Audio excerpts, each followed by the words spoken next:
Hello and welcome to Moon Week at the National Space Centre. Today we're going to be showing you how to make moon sand, which is a fun, simple and tactile sensory play resource for supervised children to enjoy.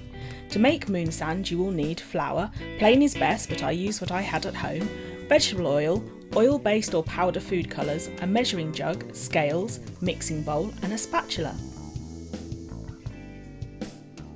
I have used a selection of colours I have in the cupboard.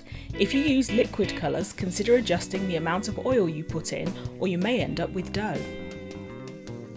Weigh out 250 grams of flour in a large mixing bowl.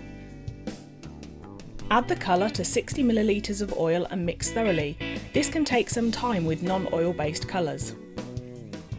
Now mix the oil and colour into the flour using a spatula. Make sure you get to the edges of your bowl. It's time to get your hands in and mix thoroughly. This could be something the children help you with, but do be careful of any large clumps of food colour that can temporarily stain big and little hands. Use the palms of your hands to rub the flour until all the colour has mixed in. You are now ready to sculpt and play with your moon sand. Use your hands, bowls or moulds to create lunar landscapes, craters, boulders and all manner of fun shapes.